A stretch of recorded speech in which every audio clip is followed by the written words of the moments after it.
In Formula One, teams rarely admit they are building a project around a specific driver, but history tells us something very clear. Truly ambitious projects are almost never created without a clear idea of who they want behind the wheel. And when you look closely at Aston Martin's approach to 2026, one thing becomes obvious. This is not a half-measured effort. Aston Martin is not just changing a car. They are changing how the entire team operates. Adrian Newey is no longer a symbolic signing or a senior advisor. He is the decision-making center of the project. Honda is not simply an engine supplier, but the technical foundation of the car. All of this was put in place well before the new regulations fully kicked in. This is not a reaction to rivals. It is long-term planning. Now compare that with the rest of the grid. Red Bull is entering a new era without two of the key figures behind their dominance. Mercedes and Ferrari are still interpreting the direction of the 2026 regulations. Meanwhile, Aston Martin for the first time looks genuinely ready from day one. And in Formula One, early readiness often decides who leads, not who catches up. In that context, it is no surprise that one name keeps circulating quietly in the paddock: Max Verstappen. Not because of tabloid rumours, but because of a logical alignment between driver, project and regulatory timing. The question is not whether this will happen, but whether Aston Martin wants their project to look attractive to Verstappen from the very start. So the key question is this: is the AMR26 simply Aston Martin's 2026 car, or is it part of a longer strategy to attract the best driver in the world? If you want the answer based on data and context, not empty speculation, make sure you watch until the end. And if you enjoy Formula One analysis like this, subscribing really helps the channel grow and allows us to keep doing this kind of deep dive.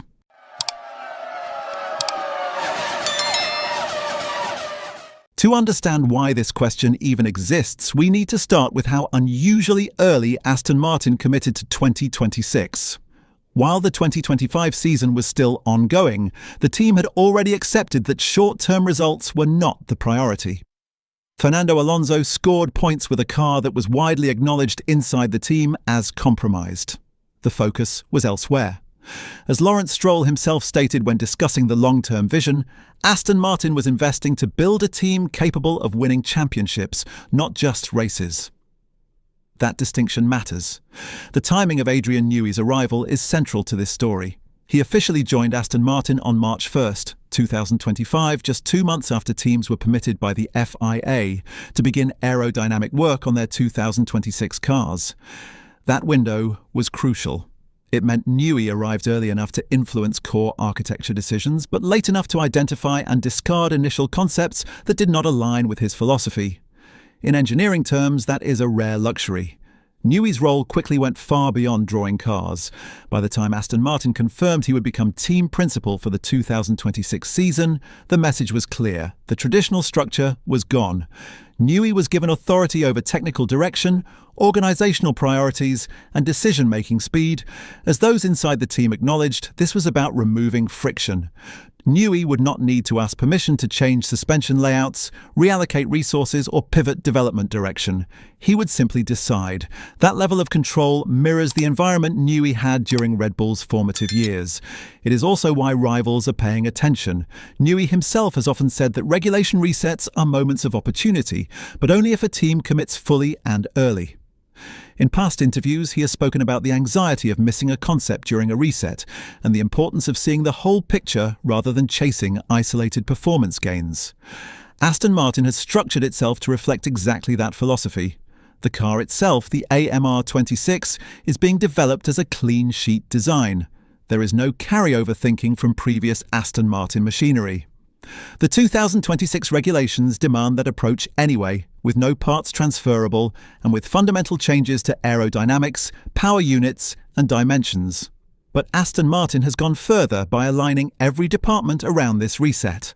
Active aerodynamics are one of the defining features of the new rules. Movable front and rear wings, operating in low drag and high downforce modes, introduce a layer of complexity that few designers are better equipped to handle than Newey.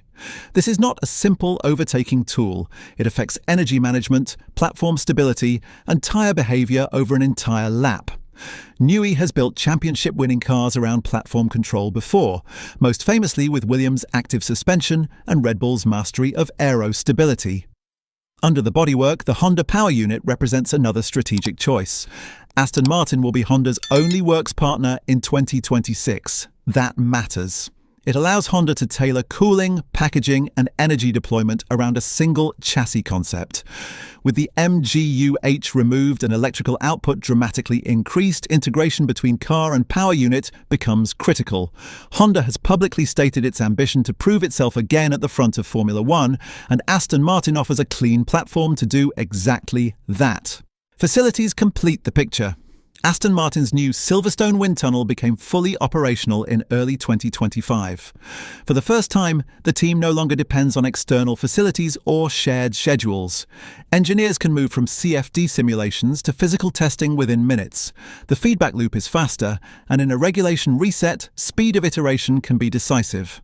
As one senior engineer described internally, the AMR26 is the first Aston Martin developed entirely within the team's own ecosystem. All of this brings us back to the driver question. Fernando Alonso remains central to the project. His preference for nimble, responsive cars aligns well with the smaller, lighter 2026 regulations.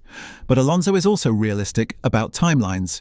He has spoken openly about wanting a car capable of fighting at the front, not promises of future potential. Max Verstappen, meanwhile, represents something different. His contract with Red Bull runs until 2028, but as is standard in Formula One, performance clauses exist. More importantly, Red Bull is entering a new era of uncertainty. The partnership with Ford is untested. The departure of both Newey and Honda removes two pillars of their recent dominance. That does not mean Red Bull will fail, but it does mean continuity has been broken. The paddock understands this. Quietly, attention has shifted to Aston Martin's recruitment patterns, infrastructure growth, and decision-making speed. Rivals are monitoring, not reacting publicly, but adjusting internally. That alone tells you something. Teams do not divert resources unless they sense a credible threat. The idea that Aston Martin is deliberately making itself attractive to Verstappen does not require conspiracy. It requires logic. A team with a proven designer, a works engine partner, simplified management, and a regulation reset is, by definition, an appealing option for any elite driver evaluating their future. Newey and Honda already represent familiar territory for Verstappen.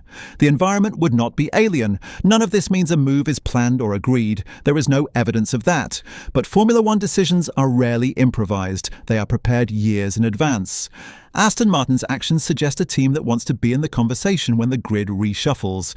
And in 2026, reshuffling is inevitable. Lawrence Stroll has invested heavily, both financially and politically, to reach this point. As he has stated before, there will be no excuses once the new regulations arrive. The AMR26 is not a stepping stone. It is the destination. Success or failure will define the project. Which brings us back to the original question. Is Aston Martin simply building a 2026 Formula One car, or are they building something broader? A project designed to attract not just performance, but people, drivers, engineers, belief. Because in Formula One, the best driver does not always choose the fastest car. He chooses the car he believes will be the fastest tomorrow. So what do you think? Is the AMR26 the beginning of a genuine power shift, or just another ambitious project that looks better on paper than on track? And if you were Max Verstappen, would Aston Martin be on your list? Let me know your thoughts in the comments below.